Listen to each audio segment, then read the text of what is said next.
Simon and the Conscience of the Collective Coven. Ooh. Different. My confession dates back to the summer of 1984, when myself and a few like-minded ramblers walked the Pennine Way. Now, the Pennine Way is a long-distance footpath stretching 279 miles from Edale in Derbyshire up to Kirk Yetholm, just over the Scottish border, taking in many of the highest peaks of England. Indeed, it soon became apparent that the Pennine Way actually deliberately went out of its way to lead you up mountains when easy low-level routes made much more sense.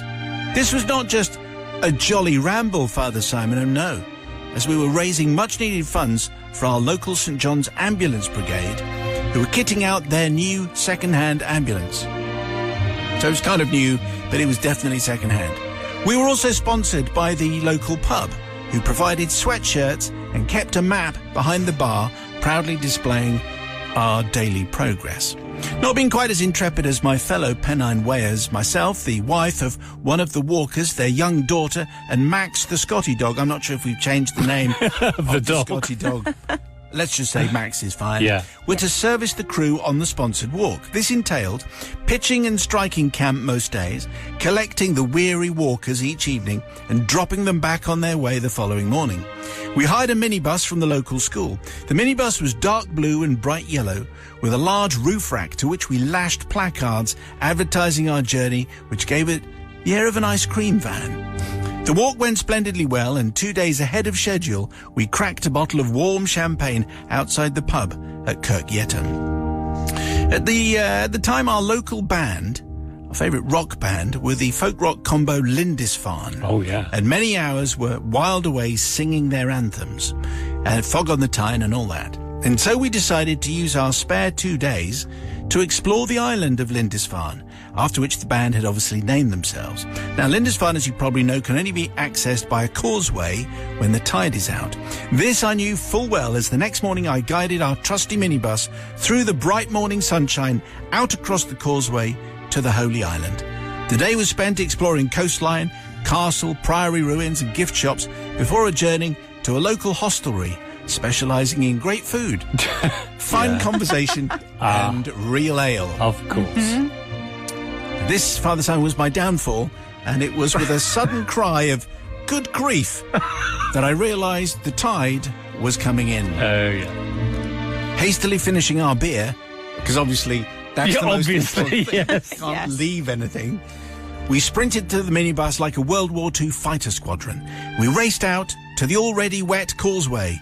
By halfway, water was lapping loudly around our hubcaps, and the causeway was getting difficult to navigate. Can I just say, I should have put a 12 certificate. Don't try this. Oh, really? Honestly, don't do this. No, don't do this. Very dangerous. It's very silly.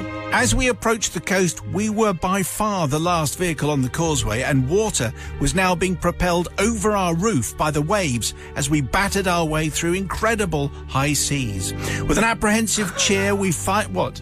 It's fine. Don't worry about it. With an apprehensive cheer, we made dry land and hurried back to our campsite before adjourning to another hostelry for more real ale. Oh, right. And then some more real ale. Next morning, with thick heads, we struck... It was all in aid of charity. Obviously, so that's fine. Next morning, so sponsored drinking. Next morning, with thick heads, we struck camp and loaded the minibus for our journey home to Leicester. I was going to change that. Southampton. Yeah. However, the minibus, having safely guided us over many hundreds of miles, refused to start. The engine turned, but it would not fire. Luckily, on the campsite, there was a friendly mechanic who offered to take a look. After much tinkering with spark plugs and distributors and things like that, the engine spluttered into sluggish life. It was at this point that water seeped out from every corner of the engine. I tentatively removed the overflowing dipstick. Don't start. Come on. No. What? Not to find the usual treacly black oil close to the bottom of the stick, but instead discovered a thin battleship grey watery fluid close to the top of the dipstick. Oh, it's not again. I was reading a script. We're better than this.